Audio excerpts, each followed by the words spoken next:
নমস্কার বন্ধুরা, easy recipe with মৌ চ্যানেলে তোমাদেরকে স্বাগতম। আজ আমি তোমাদের জন্য নিয়ে এসেছি আলু দিয়ে ছোলার ডাল। ছোলার ডাল বানাতে আমি নিয়েছি ছোলার ডাল নিয়েছি 250, দুটো আলু কেটে নিয়েছি, একটা টমেটো কেটে নিয়েছি, এখানে 1/2 ইঞ্চি আদা, 5-6টা কাঁচা লঙ্কা, নুন, সর্ষের তেল, গোটা জিরে, 2টো শুকনো লঙ্কা, আর হলুদ গুঁড়ো, জিরে গুঁড়ো, ধনে গুঁড়ো, গরম মশলা গুঁড়ো। প্রথমে আমি ছোলার ডালটাকে নুন হলুদ দিয়ে প্রেসার কুকারে সিদ্ধ করে নেব। এই ছোলার ডালটাকে আমি 3-4 ঘন্টা ভিজিয়ে রেখেছি।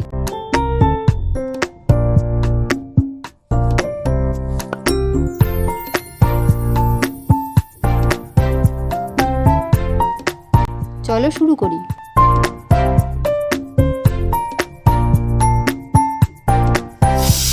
তিনটে সিটি পড়লে নামিয়ে দেবো। এখানে আমি একটা মশলা করে নিচ্ছি। আদা আর কাঁচা লঙ্কাটাকে বেটে নেব।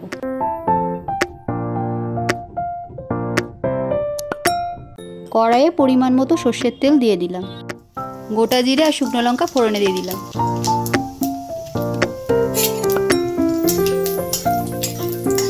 আলুগুলো প্রথমে ভেজে নেব।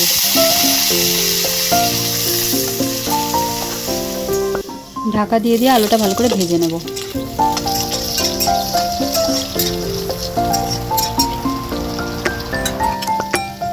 কাঁচা লঙ্কা আর আদার পেস্টটা ঢেলে দেবো।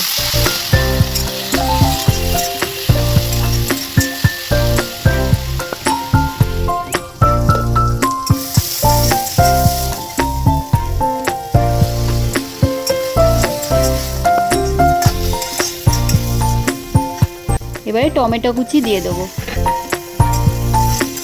হলুদ আর নুন দিয়ে ভালো করে নাড়িয়ে নিলাম। জিরে গুঁড়ো, ধনে গুঁড়ো দিয়ে দিলাম।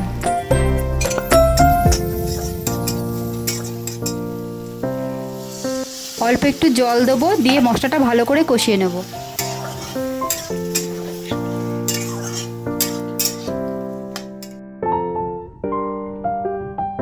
ছোলাটা খুব ভালোভাবে সেদ্ধ হয়ে গেছে, গোটা গোটা আছে। এবার ছোলার ডালটা ঢেলে দিলাম। ভালো করে ছোলার ডালটা মশলার সাথে মিশিয়ে নাড়িয়ে নেব। এবার 1 গ্লাস মতো জল দিয়ে দিলাম।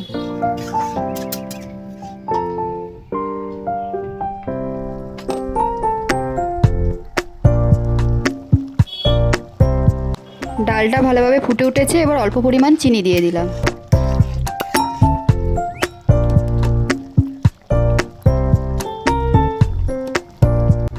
ঘি আর গরম মশলা দিয়ে নামিয়ে নেব।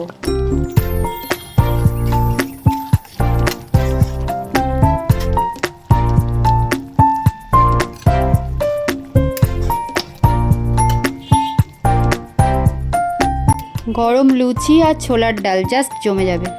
এই আলু ছোলার ডালের রেসিপিটা তোমাদের যদি ভালো লেগে থাকে তাহলে অবশ্যই কমেন্টে জানিও আর সবাইকে শেয়ার করে দিও। এইরকম চটজলদি ইজি রেসিপি দেখার জন্য আমার চ্যানেলটিকে লাইক ও সাবস্ক্রাইব করে আমার সাথে জুড়ে থেকো।